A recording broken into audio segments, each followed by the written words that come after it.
dama jàpp ni fi ñu toll waxtu wi rapport de force bi nga xamante ni moom mooy am ci politique c'est actuellement favorable à Ousmane Sonko et à Pastef. Au niveau de l'opinion la majorité li ñu jàpp mooy ki nga xamante ni mooy Bassirou Diomaye Faye dafa trahir ki nga xamante ni moo ko désigné woon ba mu nekk son candidat. Au bout de 2 ans ils ont sous-estimé les capacités de ces hommes-là du système yoo xamante ni ñu ngi woon ci biir te bëgguñu woon lii nga xamante ni ci lañ nekkoon di ko dundee ay at ñii ñëw daal di koy nasaxal. Donc ànd bi bu continuer woon je pense que du doon le bénéfice du système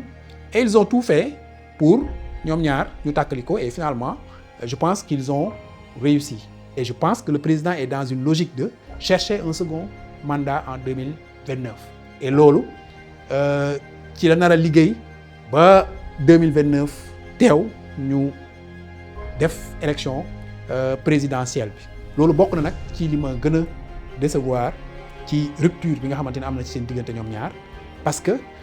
dama jàppoon ni bu ñu lijjantee suñuy problème politique diggante 2021 ak 2024 ak ni mu méttee woon suñu ñëwee 2024 dañuy concentré wu exclusivement ci jafe-jafe askan yi. Ousmane Sonko c'est quelqu'un que j'admire énormément pour son courage pour tout ce qu'il a fait entre 2021 et 2024 li nga xamante ni moom moo ko indi fii tey il le doit à son courage à son génie politique aussi c'est quelqu'un vraiment koo xamante ni je l'admire énormément il n'est pas parfait c'est pas le modèle parfait bi nga xamante ni militants yi passé fi moom la ñuy présenter mais c'est quelqu'un qui a débarrassé le Sénégal d'une grosse épine parce que Macky Sall bi nga xamante ni tey jii moo fi nekkoon li mu doon doxal buñ ko bàyyi woon mu doxal ko ni mu ko naroon a doxale tey jii ba léegi mi ngi wéy di gouverner ak son clan di diriger suñu dëkk di jël suñu alal ji di ci def lu leen neex di jaay doole yenn sénégalais yi di jël justice bi di ko politiser.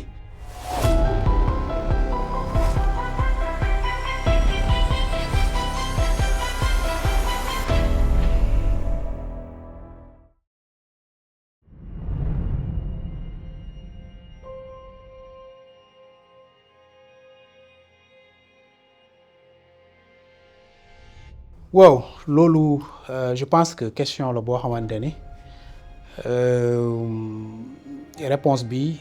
yomb na yombul parce que entre 2021 et 2024 nous avons traversé beaucoup de choses et ça n'a pas été simple pour arriver à cette alternance du 24 mars 2024. J'ai toujours dit que amuñu alternance démocratique le 24 mars 2024 tout simplement parce que le chef de l'opposition Ousmane Sonko à l'époque a été empêché d'être candidat à cette présidentielle de 2024. Maintenant lii xew na Pastef mujj na am candidat Ousmane Sonko a désigné Bassirou Diomaye Faye comme son candidat en 2024 mu ñëw Sénégalais yi wóolu ko dénk ko 54% au premier tour. C'était la première fois dans l'histoire politique du Sénégal benn opposant ñëw gagné élection présidentielle dès le premier tour en 2024 mais dañu ko def comme alternance boo xamante ni boo xamante ni ci jàmm la ñëw parce que li xew avant alternance boobu tey jii moo waraloon ñu dox ay jéego yoo xamante ni pour rek élection amoon xam ngeen yéen ñëpp li fi xewoon mars 2021 14 personnes décédées ci ñu ñëw ba juin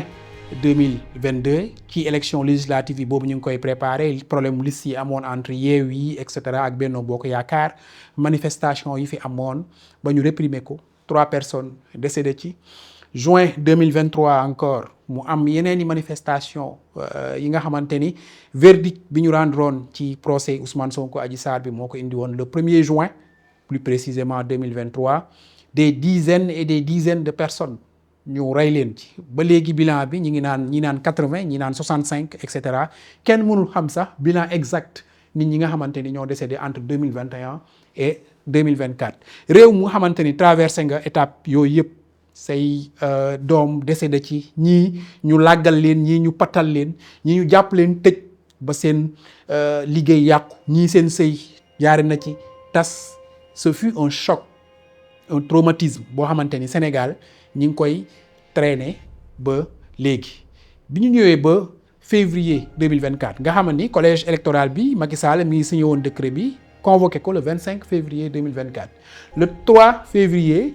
mu jóge këram à midi dem palais présidentiel vers 13h mu annoncé ñu ne en fin de compte annulé na décret bi nga xamante ni moo convoqué woon collège électoral bi le 25 février pour la première fois dans l'histoire encore politique du Sénégal président de la République toog ba mu neex ko à la fin de son deuxième mandat mu annulé l'élection présidentielle daan nañ fi reporter ay élection locale et cetera mais kenn mosu fi reporter élection présidentielle bii kenn reporté wu ko sax dañ ko annulé du tout dañ ko annulé Macky Sall li mu gëmloo woon nit ñi à l'époque mooy que il y a une suspicion de corruption au Conseil constitutionnel avec la candidature de Karim Wade qui impliquerait Amadou Ba qui impliquerait aussi ñi nga xamante ne tey jii ñooy des juges constitutionnels man mii sax dugaloon nañ ma à l'époque ci histoire corruption ba ni jox nañ ñu 3 milliards yoo xamante ni man la ak ñaari juge ak xawma lan donc ñu jaar ci étape boobu encore mu annuler élection bi dans les jours suivants sénégalais yi jóg di manifester pour ñu tenir élection bi à date échue ñeenti sénégalais daal di ciy décédé encore ñu jàpp ci ñeneen ñu bari ñeneen aussi daal di ciy blessé mu doon ay enchaînement de drame ay enchaînement de tragédie yoo xamante ni dund nañ ko entre 2021 ak 2024 ci lépp loo xamante ni tey jii ay yëngu-yëngu politique la donc Sénégal ci loolu la ñu jógee ñu tàbbal ñu ci 2024 ci benn élection présidentielle boo xamante ni bu conseil constitutionnel dëggalul woon boppam dëgër laayu nii président valide nañ liste définitive bu candidat yi jàppal date ñu def élection bi balaa la fin de ton mandat en avril 2024 kon néega ni peut-être Macky Sall sax toogoon na fi ba prolonger mandat am comme ni mu ko bëggee woon wa jox ko ñi nga xamante ni ñoom ñooy les députés de Benno Bokk Yaakaar à l'époque ñu def résolution pour annuler li nga xamante ni mooy suñu élection présidentielle donc yàlla def ci ñu ñëpp jàpp ci population yi génn manifester ñi nga xamante ni ñooy société civile jéego yi ñu ci waroon dox ñu dox ko ci journalistes yi nga xamante ni tey jii ñoo ci waroon dox ay tànk wala def teg pression ci pouvoir bi wala fësal li nga xamante ni tey jii moom moo doon li nga xamante ni mooy violation droit yi ñu def ko ba la communauté internationale ku ci mel ni le département d'État américain la France et cetera ñu teg une pression énorme à Macky Sall ba mu ñëwaat sur sa décision de reporter les élections jusqu'au 15 décembre ou de prolonger son mandat parce qu'en réalité loolu la Macky Sall bëggoon dafa bëggoon prolonger son mandat à la tête du Sénégal et que bu ñu ko nangu woon peut-être instant bi mi ngi am beneen mandat wala sax teg fi koo xamante ni moom la bëggoon en dépit de la volonté des Sénégalais donc ci loolu la ñu jóge mu doon traumatisme bu mag nag boo xamante ni Sénégal yëpp dañu nekkoon en état de choc mais teewut le pays était très divisé donc ci contexte boobu la Bassirou Diomaye Faye ñëw au pouvoir moom ak Ousmane Sonko mu def ko son premier ministre mu nekk koo xamante ni moom moo ko désigné woon d'abord après ñu nekk un tandem boo xamante ni dañuy ñëw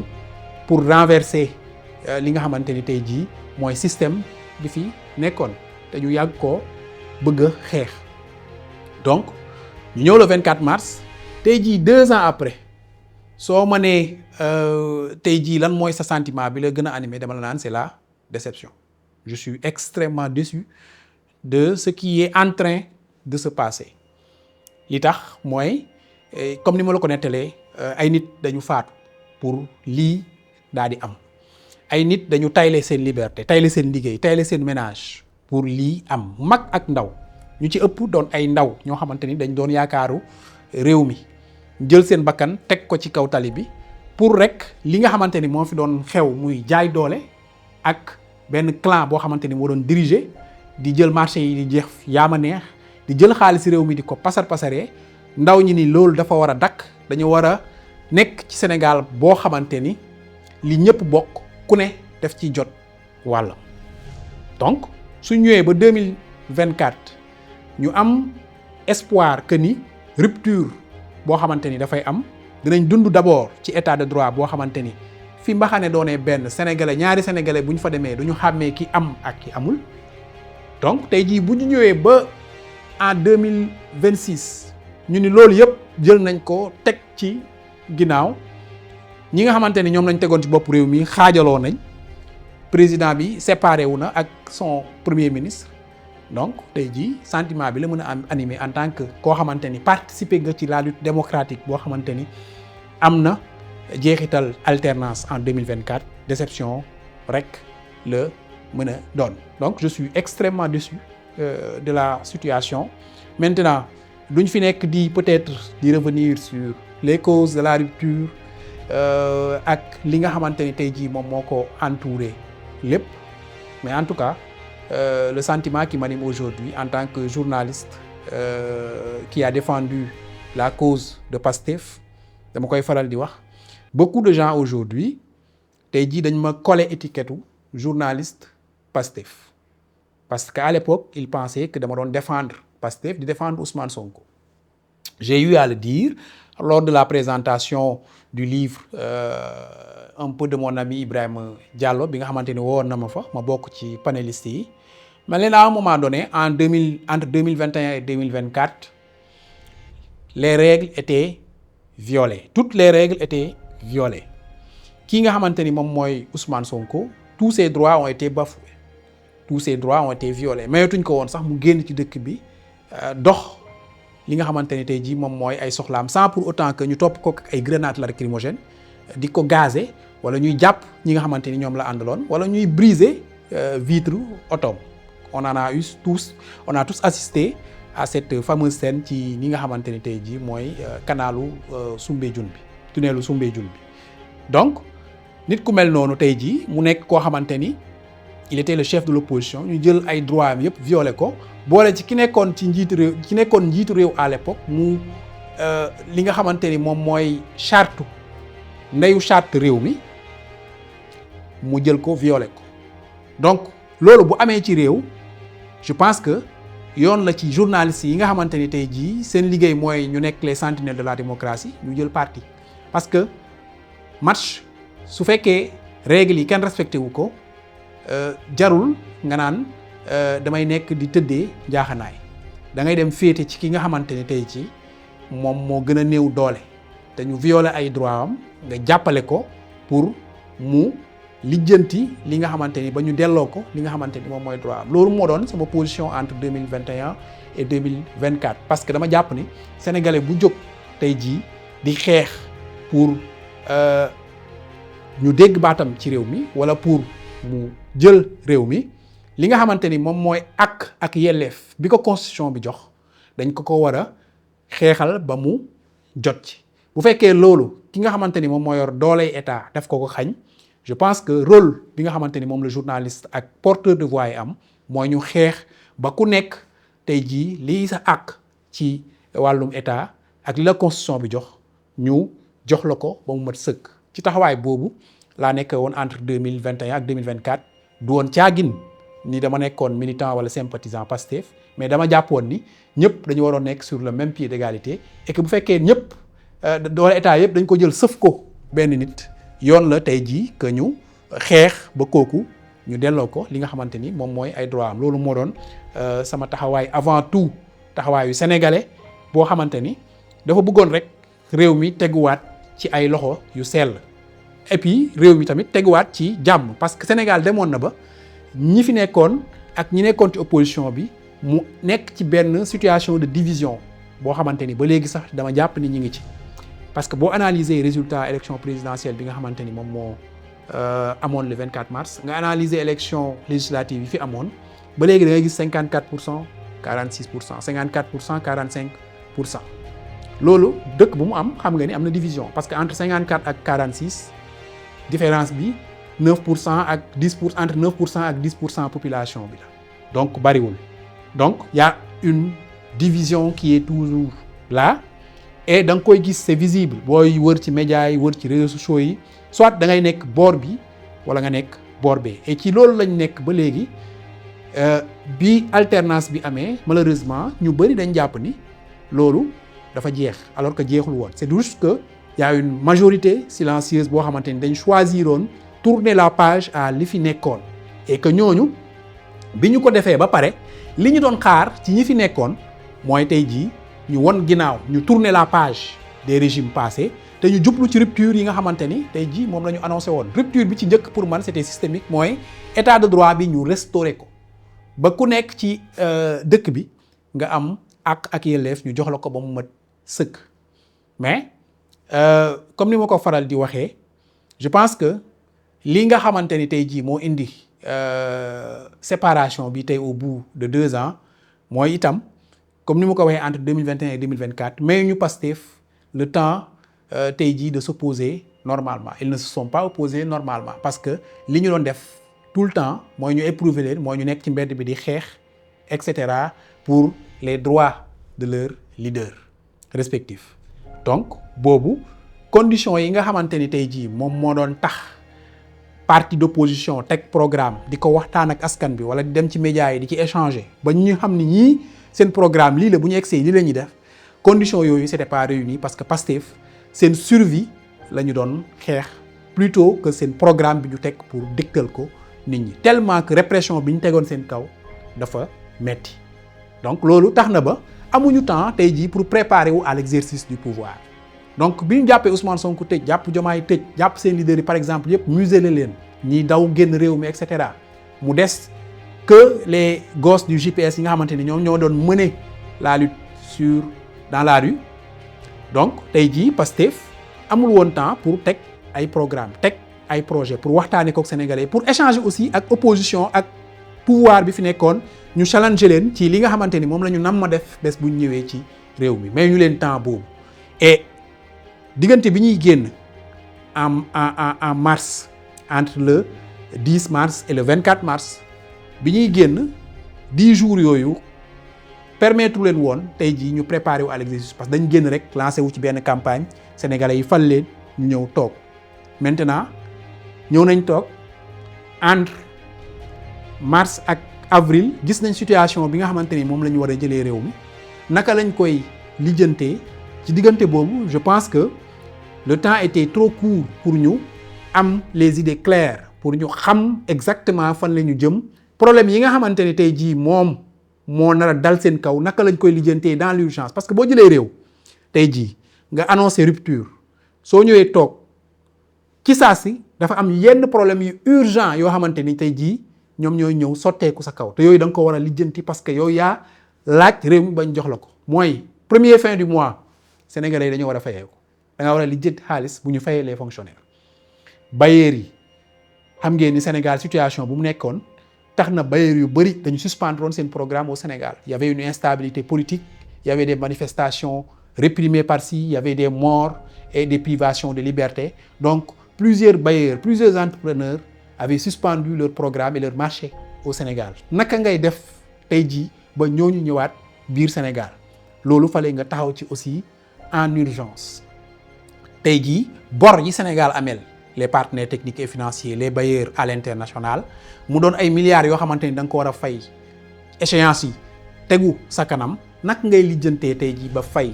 li nga xamante ni mooy bor yooyu. Donc problème yooyu yëpp bu ñëwee sotteeku sa kaw, nga am programme boo xamante ni tey jii may ñu la woon temps pour nga waajal noo koy tegee ci kanam. Tey jii je pense que loolu moo may le système, parce que bu ñuy wax système c'était pas Macky Sall, c'était pas Abdoulaye Wade, c'était pas Abdou Diouf. Le système ay organisme la, ay structure la yoo xamante ni c'est ancré dans l'administration sénégalaise, yoo xamante ni ñu ngi fa depuis ay décennies, ay pratiques yoo xamante ni da nga ko fa war a jëlee, da nga ko war a bale. Et Diomaye bi mu yoree bale bi ci campagne électorale bi, je pense que message bi loolu la woon, dañuy dem ci rukk-rukkaan yi bale lépp li nga xamante ni tey jii moo doon vestige du système bi, ñu jëlee ko fa pour teg un nouveau système boo xamante ni sénégalais yëpp dinañ ci gis seen bopp. Et malheureusement ils ne se sont pas préparés suffisamment à ça pour xam lan mooy ordre de priorité ci li ñuy def ba du nasaxal rupture bi nga xamante ni moom la ñu àndoon, ak naka la ñuy def aussi ba teg un état de droit. Parce que Sénégal diggante 2021 ak 2024 état de droit bi dafa nasaxoon bu baax a baax a baax. Naka ngay defaat ba rétablir cet état de droit là. et puis problème yooyu yëpp ñoo sotteeku seen bopp mu des ni tey jii boo amee ay urgence yoo war a lijjanti tey jii da ngay may un peu buntu ñi nga xamante ni ñoom ñoo nekk ci système bi véritablement di ko doxal da nga leen di may temps pour ñu préparer wu pour yow fexeel la aussi naka ngay fexee ba doo teg plan yi nga xamante ni moom moo leen fiy jëlee ñoom nit ci système boobu. Et je pense que loolu moo tax au bout de 2 ans ils ont sous-estimé les capacités de ces hommes-là du système yoo xamante ni ñu ngi woon ci biir te bëgguñu woon lii nga xamante ni ci lañ nekkoon di ko dundee ay at ñii ñëw daal di koy nasaxal. Donc ànd bi bu continuer woon je pense que du doon le bénéfice du système et ils ont tout fait pour ñoom ñaar ñu tàkkali ko et finalement je pense qu'ils ont réussi. Maintenant c'est décevant après 2 ans de règne parce que pour man ñoom ñaar li leen boole c'est au-delà du pouvoir ànd nañ balaa ñuy am pouvoir ànd nañ balaa sax ñuy nekk ay politiciens et lépp lu xew seen diggante pour man ñoom ñaar mënoon nañ ko dépasser mënoon nañoo toog waxtaane ko ba jiital Sénégal ci kanam lépp li nga xamante ni tey jii dañ ko am comme différent ñu teg ko de côté jiital Sénégal continuer te xam ni rupture bi ñu woote woon du ci benn mandat lañ koy def du ci ñaari mandat lañ koy def mais les bases yi nga xamante ni moom la ñu war a poser ci premier mandat bi la waroon a annoncé wu et dès le début la ñu waroon a am audace teg ko ba ñëpp xam ni Sénégal jël na direction bu baax. Donc en résumé su ma amee lu may wax ci li nga xamante ni mooy le sentiment qui m'anime après 2 ans de pouvoir du nouveau régime donc c'est la déception.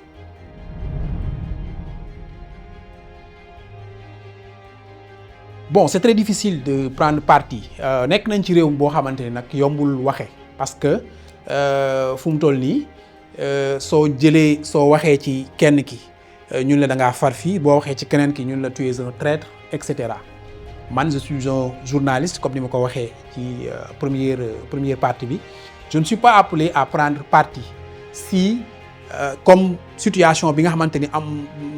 répété wul bi fi nekkoon 2021 ak 2024 bu ñu violer les droits d'un parti bàyyi keneen ki nga xamante ni tey jii moom moo yor doole mu jël lépp di ko teg ci keneen ki bu boobaa danañ obligé jël parti dénoncer li nga xamante ni moom mooy ces violations là mais tant que retourné wuñu sur cette situation là et je pense que c'est des différends politiques entre 2 hommes yoo xamante ni ñoom ñoo ñëwoon au pouvoir kenn ki moo désigné kenn ki mu ñëw au pouvoir après 2 ans ñu séparé wu motif yi parti bu nekk am na sa version et suñu joxee seen version ñoom ñaar ñëpp après les Sénégalais vont choisir mais il ne m'appartient pas à moi de dire man fii laay bokk wala fee laay bokk li ma ci animé mooy la déception d'abord de la séparation bi nga xamante ni moom moo ci am mais mënuma jël benn parti parce que je suis journaliste et je suis censé être apartisan man je ne suis pas un encarté mësuma am benn carte de membre benn parti politique mësuma aussi sympathiser ci benn parti politique. Ousmane Sonko c'est quelqu'un que j'admire énormément pour son courage pour tout ce qu'il a fait entre 2021 et 2024 li nga xamante ni moom moo ko indi fii tey il le doit à son courage à son génie politique aussi c'est quelqu'un vraiment koo xamante ni je l'admire énormément il n'est pas parfait c'est pas le modèle parfait bi nga xamante ni militants yi Pastef fi moom la ñuy présenter mais c'est quelqu'un qui a débarrassé le Sénégal d'une grosse épine parce que Macky Sall mi nga xamante ni tey jii moo fi nekkoon li mu doon doxal buñ ko bàyyee woon mu doxal ko ni mu ko naroon a doxalee tey jii ba léegi mi ngi wéy di gouverner Sénégal buñ ko bàyyi woon. En tout cas s'il n'y avait pas quelqu'un de courageux comme Ousmane Sonko pour lui barrer le chemin tey jii mën na am Macky Sall moo continuer woon ak son clan di diriger suñu dëkk di jël suñu alal ji di ci def lu leen neex di jël administration ak ñi nga xamante ni tey jii mooy les démembrements de l'État di ko gérer ni mu leen neex di jaay doole yenn sénégalais yi di jël justice bi di ko politiser wala di jël débat public bi di ko judiciariser comme ni fi xewoon kenn amatul droit wax li nga xalaat kenn amatul droit génn critiquer wala kenn dootul am sax droit génn manifester parce que les manifestations étaient systématiquement interdites alors que suñu constitution tey jii moo consacré le droit à la marche fii nga xamante ni tey jii mooy ci charte bi nga xamante ni moom moo ëmb lépp luy loi ci biir réew mi donc c'est quelqu'un boo xamante ni tey jii pour man c'est une bénédiction pour le Sénégal Ousmane Sonko. Bon, il a désigné Bassirou Diomaye Faye quand il a su que mënatul doon candidat Bassirou Diomaye Faye ñëw na au pouvoir ñoom ñaar ñu nekk au bout de 2 ans di lijjanti ay problème mu dette bi nga xamante ni moom lañ fi fekk dem nañ ba ci biir ñu am ay divergences de vues notamment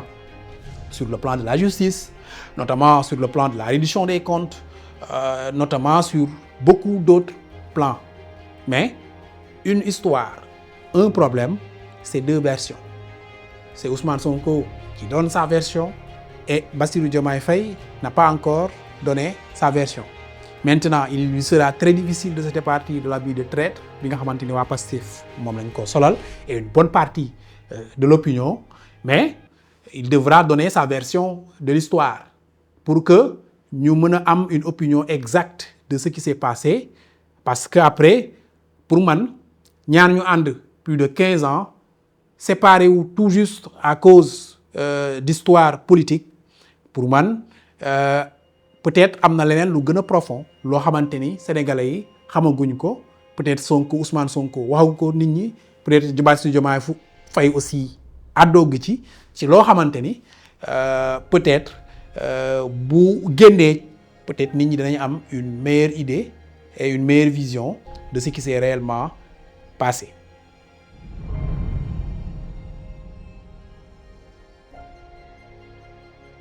Bon, ce serait difficile parce que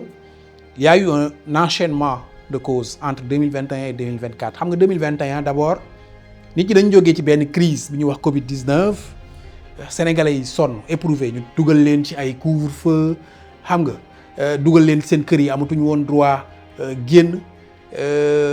frustration yi sénégalais yi daal di koy jàpp ci seen xol et puis ñu jógee ci aussi ci benn mandat wu Macky Sall boo xamante ni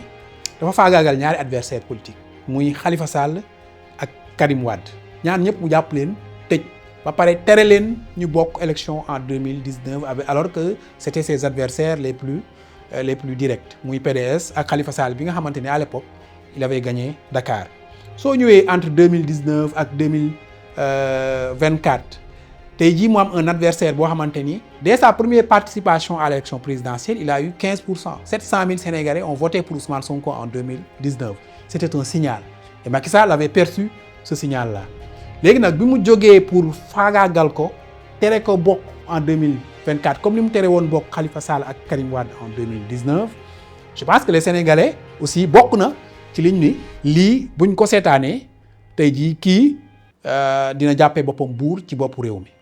Donc loolu bokk na ci lu tax bi ñu yëngalee le dossier Adji Sarr sénégalais yi génn ci mbedd mi comme jamais manifester leur soutien à Ousmane Sonko jàmmaarloo ak ñi nga xamante ni ñooy takk der yi bala ciy xew ci ba il y a eu 14 morts et je pense que bi ñu génnee ci période boobu Macky Sall aurait pu jël dossier boobu suul ko il aurait pu xam ni lii fi mu jëmale réew mi ci ay divisions yu profondes la ko jëmale mu jël dossier bi suul ko malheureusement ça n'a pas été ainsi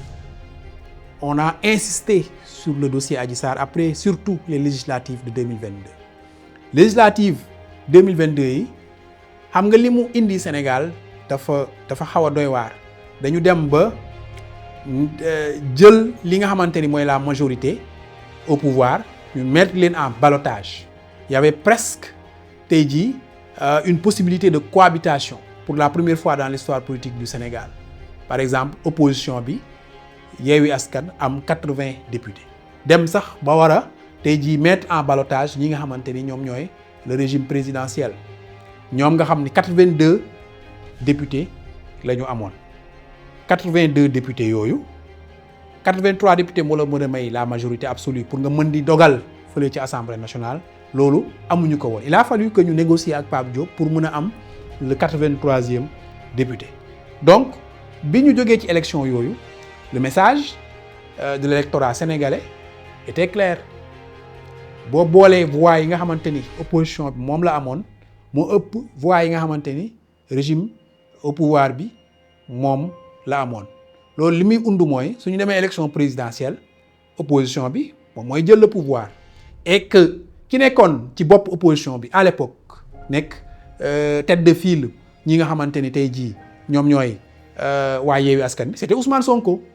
bu ñu waxantee dëgg moom moo tax tey jii à l'époque Yewwi Askan Wi am nombre de voix yooyu et je pense que bokk na ci li tax tey jii ñu sulliwaat le dossier Adji Sarr en 2022 bi ñu jógee ci législative 2022 yi tey jii ñu dugg ci 2023 ñu sulliwaat li nga xamante ni moom mooy le dossier Adji Sarr yóbbu ko tribunal mu nekk procès bu historique planète bi yëpp doon ko suivre et malheureusement li ci xew ci ñu doon toppee benn nit viol menace de mort ñu dem ba ci biir xam ni amuñu benn preuve ci loolu ñu requalifier les faits en corruption de mineurs ou corruption de la jeunesse lañ ko tuddee pour condamner ko pour rek mu bañ a bokk fi nga xamante ni moom mooy les élections de 2024 et loolu mu entraîné dëkk bi ci benn spirale de violence boo xamante ni musuñu ko xam pendant 5 jours entre le 1er et le 5 juin dëkk bi nekk ci benn guuta goo xamante ni kenn mënu laa expliquer lan la nit ñi di dee dañ doon yeewu di for ay nit yu dee c'est-à-dire des dizaines de personnes sont mortes la plupart ay balles moo leen rey donc situation boobu juin 2023 je pense que nekk na ci situation yi gën a graaw Sénégal yi ñu dund ci wàllum politique su weesoo décembre 63 bi nga xamante ni Senghor avait ordonné à l'armée de tirer sur le peuple dans les allées du centenaire ba mu am une quarantaine de morts je pense que juin 2023 bi bokk na ci semaines yi gën a sanglante ci histoire politique Sénégal des dizaines de personnes sont mortes et je me rappelle jusqu'à présent daaw ñu nelaw dañ doon veiller guddi gi yëpp pour dem ci centre de santé yi pour dem vérifier ñi nga xamante ni ñoom la ñu wax ni dañoo disparaître ndax dañoo décédé ou pas et on l'a fait avec des confrères on l'a fait avec des bénévoles pour rek ñu mën a tracer li nga xamante ni tey jii wala documenter li nga xamante ni moom moo doon xew et loolu et je pense que plongé na Sénégal en tout cas gën na accroître division yi nga xamante ni amoon na ci dëkk bi quand on est sorti de juin 2023 avec tout ce sinistre là je pense que dëkk bi am na lu bëri li nga xamante ni soppeeku na ci au niveau de la masse silencieuse en tout cas waxoon nañ ni en tout cas cette fois-ci doy na sëkk ci Macky Sall parce que yëf yi jéggi na doy et je pense que loolu moo gën a déterminant ci li nga xamante ni moom moo balancer l'opinion de la majorité silencieuse ou de la masse silencieuse ci seen choix le 24 mars 2024.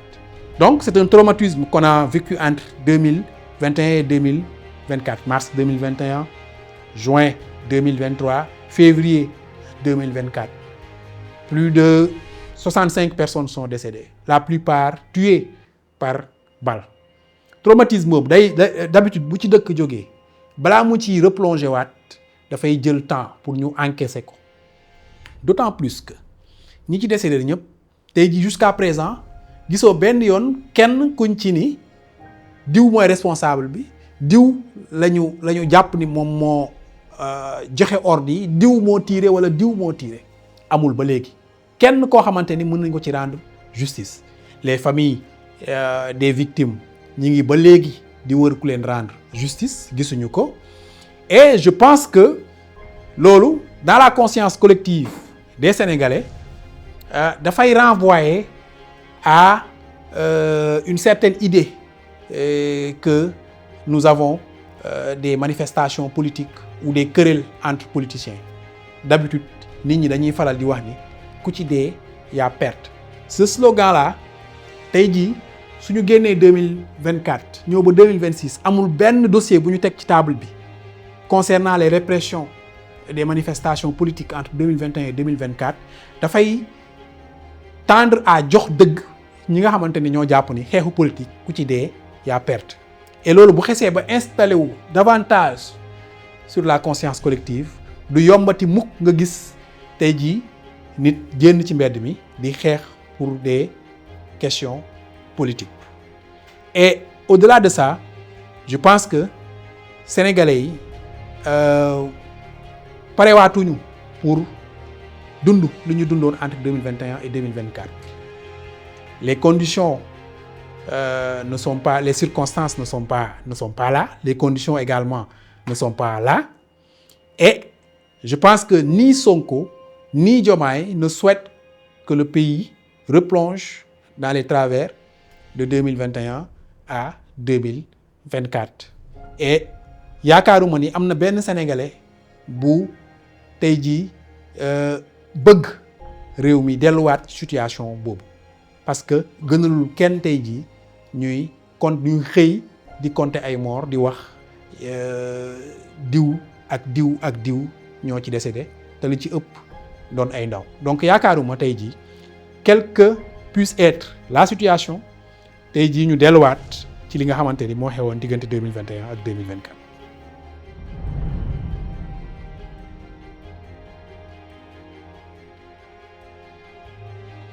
Bon, c'est très difficile de prédire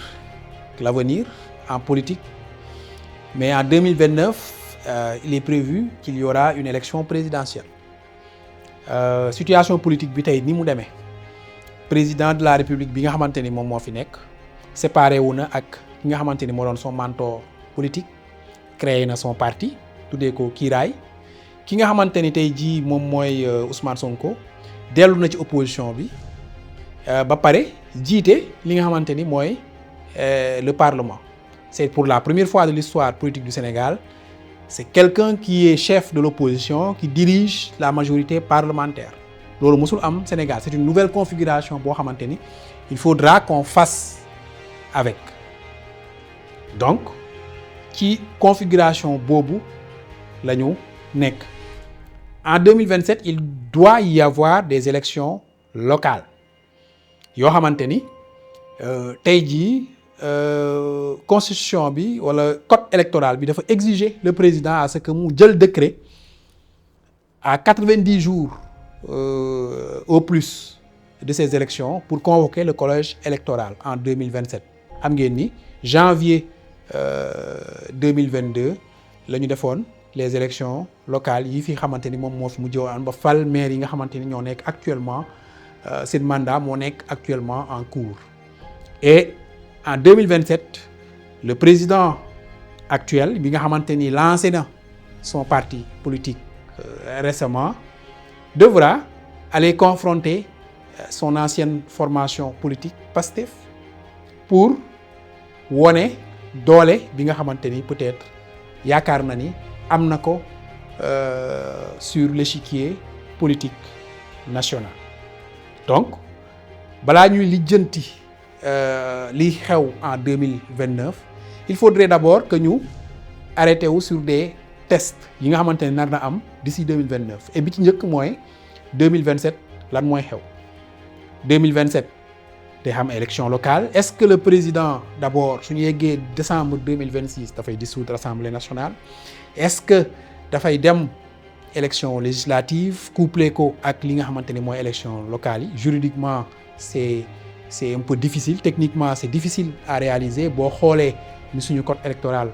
configuré manière bi ñuy organiser élection législative bokkul ak manière bi ñuy organiser li nga xamante ni moom mooy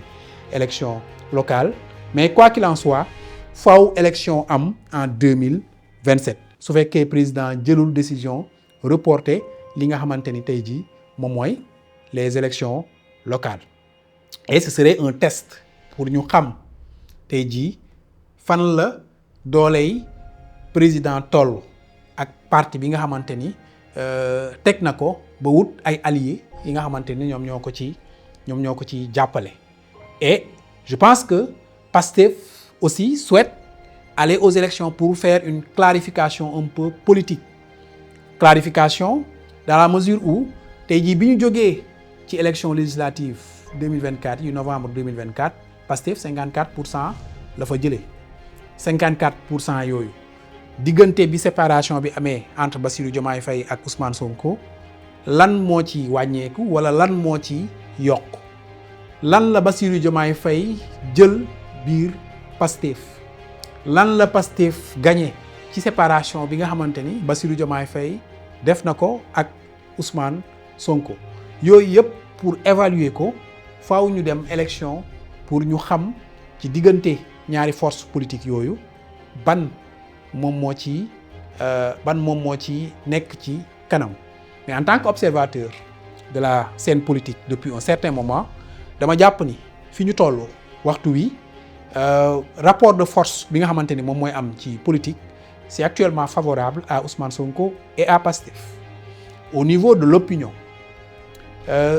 la majorité li ñu jàpp mooy ki nga xamante ni mooy Bassirou Diomaye Faye dafa trahir ki nga xamante ni moo ko désigné woon ba mu nekk son candidat. Et Sénégal xam ngeen ni ñiy fal ak ñiy folli d'habitude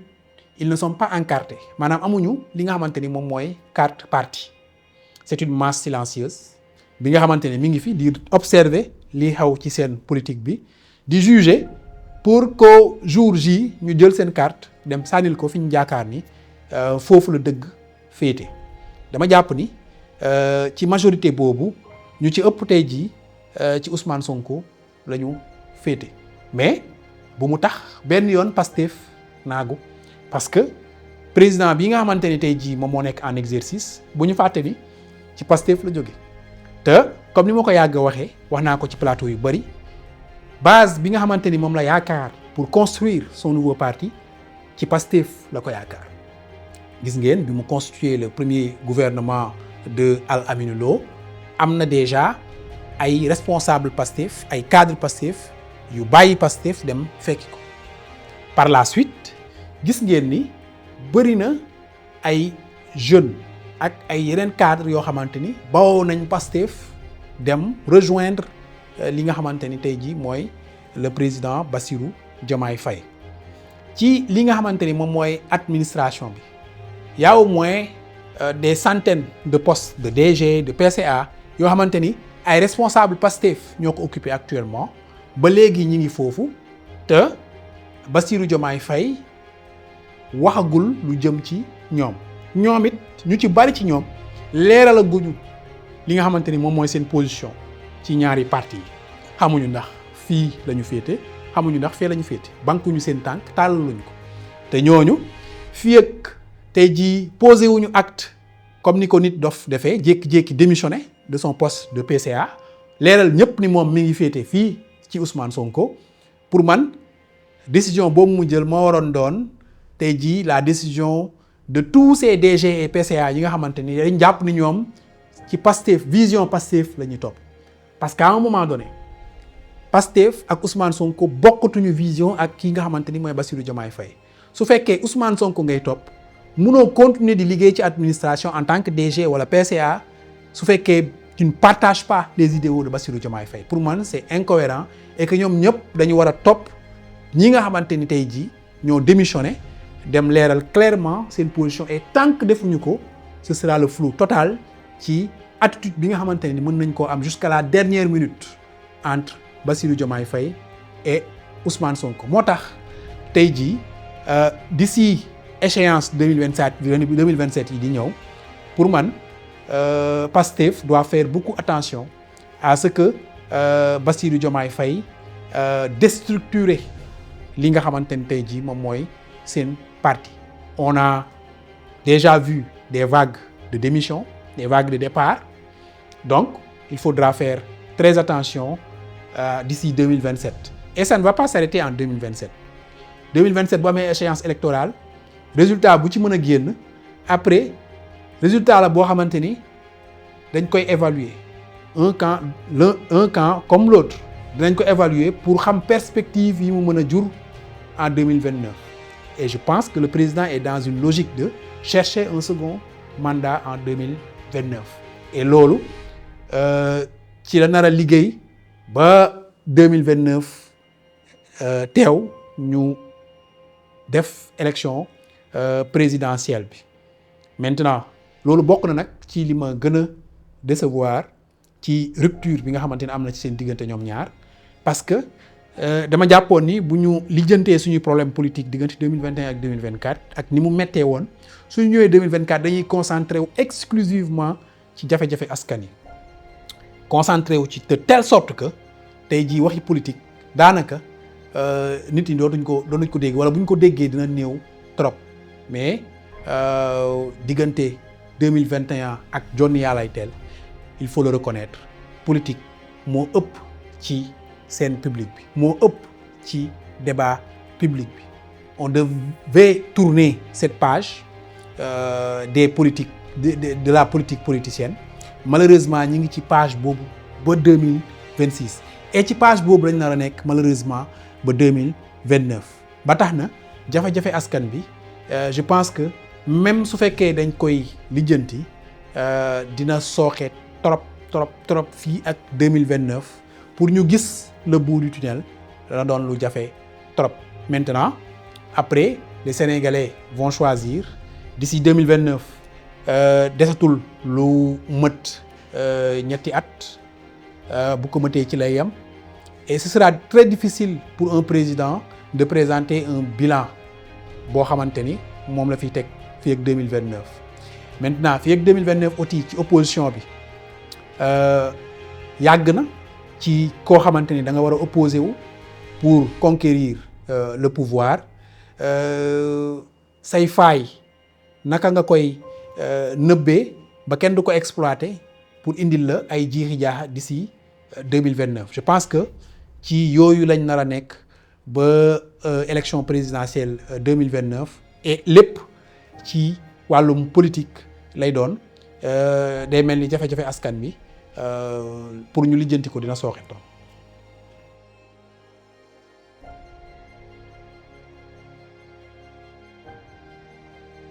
waaw ci wàllum liberté yi surtout je pense que régime bu bees bi bi ñu ñëwee am na la ci lu bëri loo xamante ni progressé nañ ci quand même mais am na la ci lu bëri loo xamante ni sooxe nañ ci te ba léegi mu ngi wëy di sooxe maanaam ñi ngi wëy di arrêter ay nit pour des délits d'opinion. Récemment on a condamné 3 militants de Pastef pour délit d'opinion pour benn vidéo bi ñu defoon ñu jàpp ni président lañ doon wax ci ay wax yu ñaaw ay wax la yoo xamante ni ñëpp a koy condamné du lu rafet te du nit sax di mën a du ay kàddu yu nit war a yëkkati di ko jëmale ci moromu nitam donc ay wax la yu ñuy condamné mais man li ma yàgg défendre laay défendre mooy liberté d'expression ak liberté d'opinion démocratie dafay màgg yenn yi nga xamante ni tey jii dañ koy def comme ay délit d'opinion pour man mën nañ ko saafaraa neneen lu dul ci ay peine de prison mën nañ teg ay amende mën nañu dóor ci poosu nit ñi wala ñu def leen ay travaux d'intérêt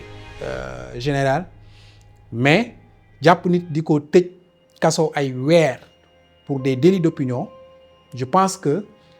loolu loo xamante ni la Sénégal waroon na ko woon ginnaaw bi ñu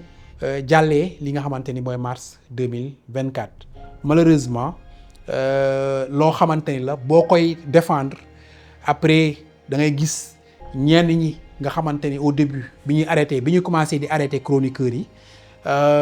soo ko doon dénoncer da ngay gis ñi nga xamante ni ñoo bokk Pastef ñëw di la saaga ñëw di le traiter presque de naafeq tout simplement parce que da nga doon défendre un principe xamuñu ni woon ni défendre ay nit ay principe ngay défendre principe bu liberté d'expression liberté d'opinion waxuñu kenn ni penc bi dañ ci war a nekk di wax lu ñaaw nit ñi di saaga nit ñi et cetera mais il y a des lois yoo xamante ni ñi ngi fi leen appliquer autrement que jàpp nit ñi di leen jeter en prison jàpp nit ñi di leen tëj kaso tout simplement parce que dañu wax lii ak lii ak lii. am na yeneen méthode yoo xamante ni tey jii justice bi mën na koo teg ba képp koo xamante ni tey jii da nga def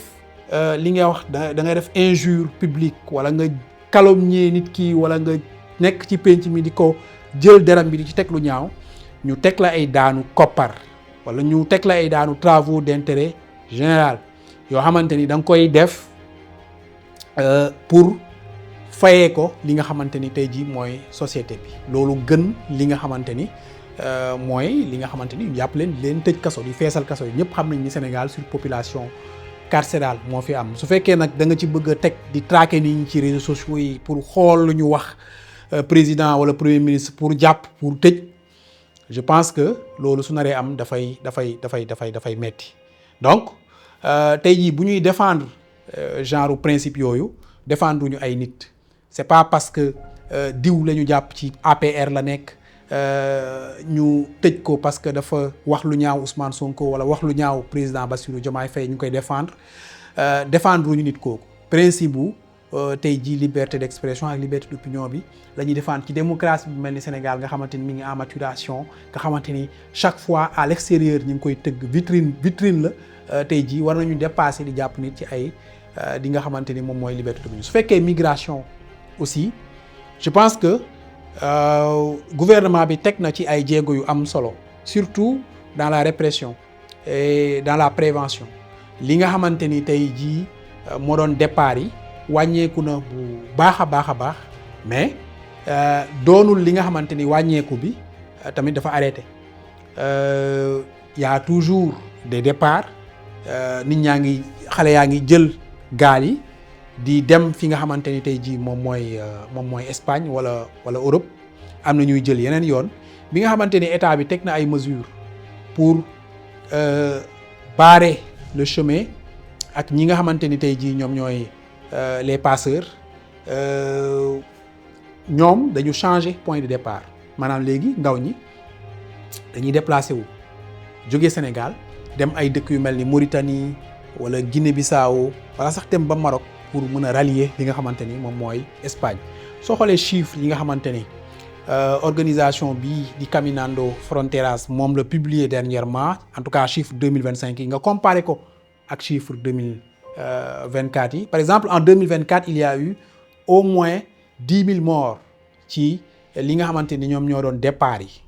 soo ko jëlee départ yi amoon Sénégal Mauritanie Guinée et cetera boo ñëwee 2025 il y a eu 3 000 morts donc tey jii am na benn baisse mais 3 000 morts quand même ci ay départ ci benn année c'est trop et moo tax tey jii état bi warul teggi tànkam benn yoon répression bi naam baax na parce que wàññi na départ yi même si ñi ngi changer ay points de départ mais il faut aussi beaucoup investir sur la prévention su ma nee prévention mooy ñu jéem a xam lan mooy motiver ces jeunes là à ce que ñu jël yoonu géej gi lan la ñu mën a def loo xamante ni moom moo leen di téye fii Sénégal en termes de politique d'emploi yoo xamante ni moom moo leen di téye fii Sénégal ba du ñu xalaata dem fële à l'extérieur mais il faudra beaucoup ñu def ay enquêtes pour percer les causes des départs parce que tant que xamoo lan mooy pousser les jeunes à ce que ñu dem tey jii mënoo lutter contre ce phénomène-là et les causes sont multiples du benn cause rek looloo tax ma ni dañu war a réunir toutes les franges de la société sociologues yi psychologues yi économistes yi politiques yi bàjjanu gox yi chef de village yi maire yi ñëpp la ñu war a réunir pour ñu seet lan mooy pousser suñu jeunes yi à ce que ñuy préférer dem à l'extérieur wuti lu ñu am au lieu ñu toog fii mën a liggéey parce que Sénégal doon na dëkk boo xamante ni quand même tey jii bu ñu góorgóorloo tuuti war fee mën a tedd donc loolu il faudrait que ñu xalaat def ko parce que man gisuma benn fléau buy rey autant de personnes que li nga xamante ni mooy immigration irrégulière yi mooy ñiy jaay ci géej gi di dem parce que bu ñu nee 3000 personnes décédées na te ñëpp ay ci sous-région bi lañ jógee Sénégal Mali Gambie Mauritanie et cetera war na dëkk yooyu boole seen doole def li ñuy wax tey jii ay assises xool bu baax tey jii naka la ñu mën a aborder li nga xamante ni mooy la question de l'immigration irrégulière pour mën a ko résoudre une bonne fois pour toutes même su fekkee du jeex tàkk ñu wàññi bu baax a baax li nga xamante ni mooy départ yi wàññi en conséquence ñi nga xamante ni ñooy les milliers de personnes les milliers de jeunes qui décèdent dans l'océan chaque année parce que Sénégal ay dëkku ndaw la ANSD li mu wone mooy 75% suñu population ay ndaw lañ donc suñu seetaanee suñu ndaw yi di génn di sànku ci géej gi ba ñu leen di compter ak ay milliers yoo xamante ni ñoom ñoo ciy décédé donc loolu day doon un véritable problème ci suñu dividende démographique nuñ ko war a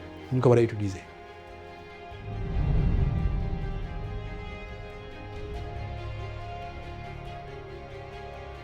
Oui, c'est quand même assez difficile soo nekkee ci posture bi ma nekk nga xam ne mënoo wax lu contenté ñëpp loo wax Sénégal ni mu fracturé woo dina am ñu mu arrangé dina am ñu mu arrangé wul donc les gens vont toujours venir sous les commentaires sous mes publications pour wax fa li nga xamante ni moom mooy seen xalaat mu waroo yenn saa yi ak bu bëri ak xalaat bi nga xamante ni moom laa am mais li ci gën a yéeme mooy tey jii ñu bëri dañ fay ñëw pour rabaisser la pour saaga la te yàlla xam na ni xamuñu la xamuñu yaay kan xamuñu foo juddoo et cetera mais juste que ànduñoo ak yow li nga wax liñ ko mën a manifester mooy ñu saaga la wala ñu calomnier la et cetera. Je le vis au quotidien je le vis chaque jour à chaque fois que je donne une information yenn saa yi damay ñëw sax joxe information tout simplement mais da ngay gis ni ñu ñëw ci suufu commentaire yi di saaga donc boobaak léegi nag maa ngi commencé jël habitude bi à ce que les gens me calomnient à ce que les gens m'injurient à ce que les gens m'insultent me critiquent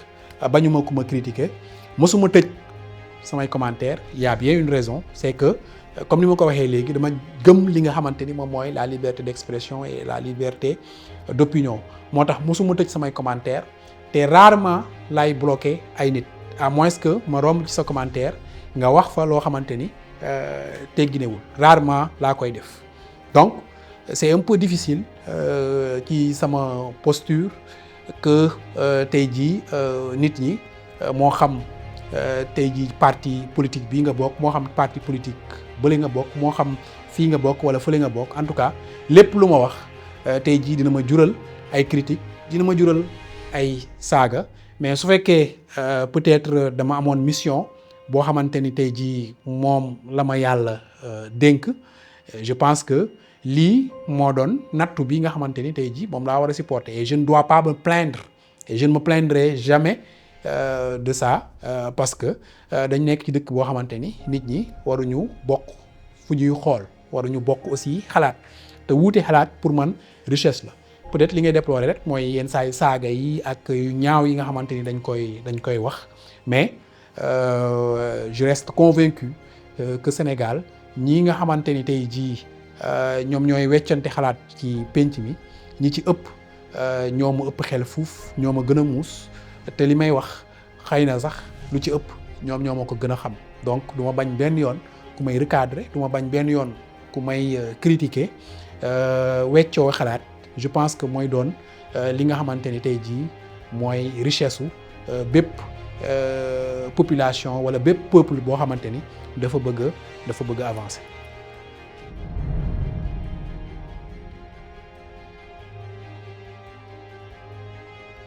Oui,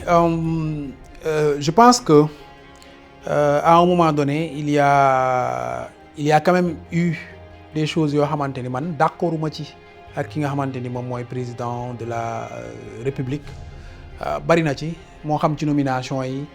moo xam ci aussi ci décision bu mu jël daal di engager Sénégal dans le soutien bi nga xamante ni soutenir nañ ko la candidature de Macky Sall au poste de secrétariat général de l'ONU à la dernière minute parce que Sénégal quand même il y a de cela quelques mois jëloon nañ résolution voté ko au niveau de l'Union africaine, de la Commission de l'Union africaine, wax ni dañuy rejeter la candidature de Macky Sall. Le soutien en tout cas de l'Union africaine à la candidature de Macky Sall dañ ko rejeté woon ba Burundi moo mujjee porter li nga xamante ni moom mooy sa candidature. tey jii bu ñu demee ba quelques mois après ñu gis benn rapprochement entre le président Bassirou Diomaye Faye et Macky Sall son prédécesseur, man lenn la loo xamante ni d'accorduma ci. te wax naa ko sur mes réseaux sociaux. J'ai fait plusieurs vidéos di dénoncer li nga xamante ni tey jii mooy la candidature de Macky Sall au poste de secrétariat général de l'ONU, parce que man dama jàpp ni koo xamante ni da nga violer constitution sa dëkk, ci violation boobu nga ko violer, annuler élection lu toll ni élection présidentielle nga annuler ko ba ay manifestation politique juddu ci ba ñeent nit décédé ci, kooku tey jii méritowul ñu jox ko un poste comme celui de secrétaire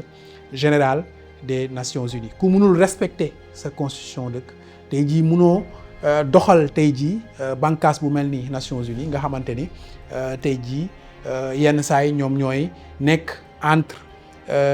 nu mu tuddati certains pays dits faibles ak les grandes puissances yi nga xamante ni ñoom ñoo leen di jaay doole. ci nomination yi également idée boobu laa ci am ci yenn yi en tout cas yi nga xamante ni am na ci mu mel ni dañoo indi ñeneen ñi nga xamante ni dañu nekkoon autant ci régime bi nga xamante ni moom moo fi nekkoon ñu indiwaat leen à des postes de responsabilité. C'est quelque chose que je dénonce. Après pour man c'est des choses politiques yoo xamante ni après diggante Bassirou Diomaye Faye la ak ñi nga xamante ni ñoom la jàkkaar loolu di xeex ñoom peut-être dafa jàpp ni day wut ay armes politiques yoo xamante ni moom lay dresser contre Pastef. Et à la fin li ci am solo mooy c'est le peuple sénégalais qui jugera en 2029 son bilan. Et ci bilan boobu rek lañ koy évaluer bu waree am second mandat, ci bilan boobu le Sénégalais yi di décider ndax dañ koy jox second mandat ou pas.